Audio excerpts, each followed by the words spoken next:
यह अगर मैं तुम्हें बताऊं कि दूसरे ब्रह्मांड में धरती एक डोनट के रूप में हो सकती है। अच्छा, शायद तुम मुझे पागल समझो, लेकिन सिद्धांतानुसार यह हो सकता है। यह अनगिनत रूपों में हो सकती है। जैसे कि आप कहाँ खड़े हैं उस पर निर्भर करता है। आप अब तक 3 गुना कम भारी महसूस कर सकते हैं। हमारी वर्तमान गोल धरती का एकवालीय घनत्व 1 g है, लेकिन एक डोनट धरती पर चीजें थोड़ी अलग होती हैं। ध्रुवों पर पृथ्वी का घनत्व 0.65 g होगा, जबकि इक्वेटर के करीब यह सिर्फ 0.3 g होगा। आपको ऐसा लगेगा कि आप मंगल पर कूद रहे हैं। साथ ही चांद अजीब से व्यवहार कर सकता है। यह होल की तरफ आकर्षित हो सकता है और बीच में ऊपर नीचे हो सकता है, जैसे कि यह, या फिर यह डोनट के बाहरी किनारों के घनत्व से प्रभावित हो सकता है और यह अष्टकोण का चालचित्र बना सकता है। यह समुद्री तब्दीली को प्रभावित करेगा और तट पर बैठे शहरों को नष्ट कर सकता है। कुछ धरती के क्षेत्रों में मौसम भी अत्यधिक होगा। विशाल तूफान और तूफान हिंसा मचा रहे होंगे। अब इन समस्याओं के बावजूद यह अब भी संभव है कि मानव इस धरती पर जीवित रहें। जरूर कुछ जगह असहायताकार होंगी और गुरुत्वाकर्षण के कम घनत्व के कारण यात्रा करना मुश्किल हो सकता है, लेकिन हम यहां रह सकते हैं। चलो, अगला ग्रह जो हम देखेंगे वह है डम्बेल धरती। यह ग्रह थोड़ा विज्ञान कथा की दुनिया में गिरता है, लेकिन चलो देखते हैं। यह है डम्बेल धरती। यह 2 अलग अलग ग्रह हैं जो एक पतला मध्य भाग से जुड़े हैं। इस भाग में घनत्व काफी कम होगा। मध्य भाग को भारी नए भागों के 2 ग्रहों द्वारा खींचे जाने पड़ेगा। यह कुछ अत्यधिक ज्वालामुखी गतिविधि उत्पन्न करेगा जो ग्रहों को अलग कर सकता है। ग्रहों के बीच यात्रा करना अत्यधिक खतरनाक होगा और कुछ मामलों में संभव नहीं होगा घनत्व के कारण। अब दोनों बाहर के धरतियों पर रहना हमारे पास वर्तमान में जितना ही महसूस होगा। उनका समान घनत्व, मौसम और वातावरण होगा। मूल अंतर यह होगा कि हर धरती अलग संस्कृति और तकनीक होंगी। वे अलग अलग प्रकार से विकसित हो सकती हैं और पूरे तौर पर विभिन्न प्रजातियों को शामिल कर सकती हैं। अगला ग्रह है एलिप्सॉइड धरती। ठीक है, ऐसी धरती अंदाज की होती है, न कि वही गोलगोला जैसी हमें आदी है। यह अभी भी बसने लायक होगी, लेकिन यहाँ कुछ मुख्य अंतर होंगे कि हम अब कैसे जीते हैं। घनत्व कहीं पर मजबूत या कम, वर्तमान के अनुसार कहाँ पर खड़े हैं उस पर निर्भर करता है। धरती के पतले टुकड़े सबसे मजबूत घनत्व होंगे और विस्तृत भागों में घनत्व कम होगा। आप मौसम में भी कुछ अंतर देखेंगे। क्षेत्रों के परिक्रमा के बीच में ब्रह्म रेखा पर विशाल मध्यम तापमान का एक विस्तृत वर्ग और धरती के ध्रुवीय प्रदेशों के निकट अधिक सर्दी और अत्यधिक तापमान होंगे।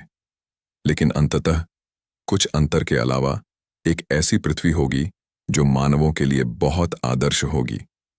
एक फ्लैट ग्रह के बारे में बात करते समय चलो कुछ स्पष्ट कर देते हैं। एक फ्लैट ग्रह असंभव है और हम बिल्कुल भी ऐसे पर नहीं रह रहे हैं। एक फ्लैट धरती का एक केंद्र नहीं होगा और इसलिए कोई केंद्रीय गुरुत्वाकर्षण क्षेत्र हमें सूर्य के रेडिएशन से बचाने के लिए नहीं रखेगा। सभी को सूर्य से रेडिएशन की गंभीर बीमारी का सामना करना पड़ेगा। अब धरती के पास 6 प्रायोगिक प्रणालियां हैं।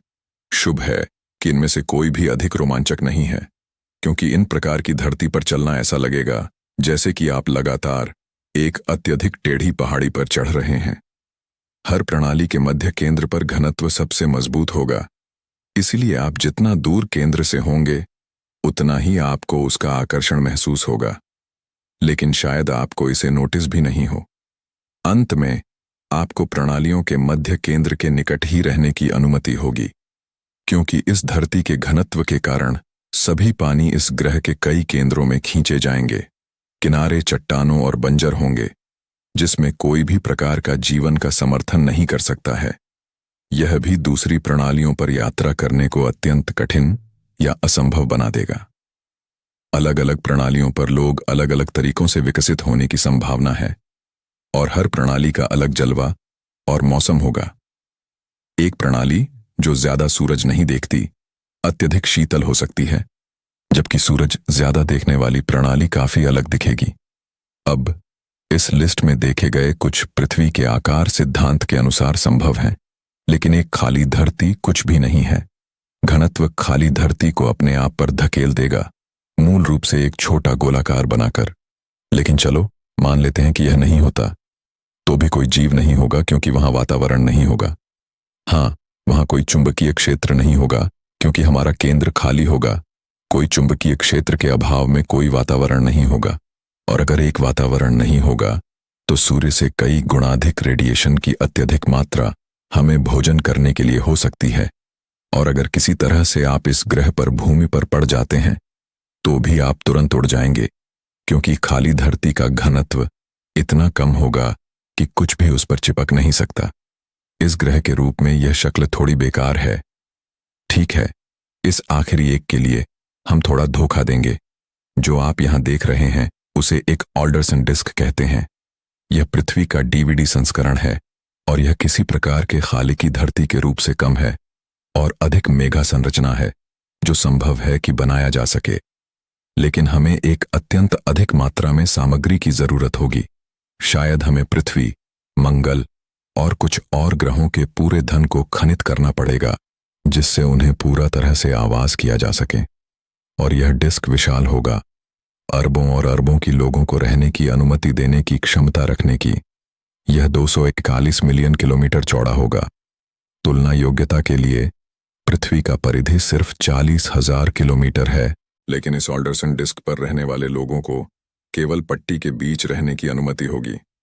सूरज के निकट के होल और गर्मी बहुत अधिक होगी, और पट्टी के किनारे अत्यधिक ठंडक होंगी।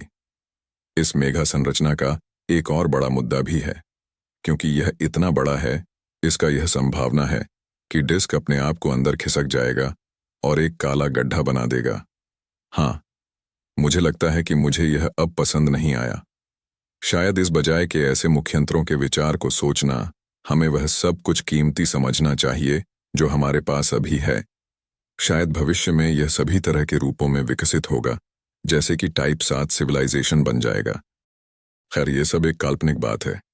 इस तरह की वीडियो देखने के लिए सब्सक्राइब जरूर करें।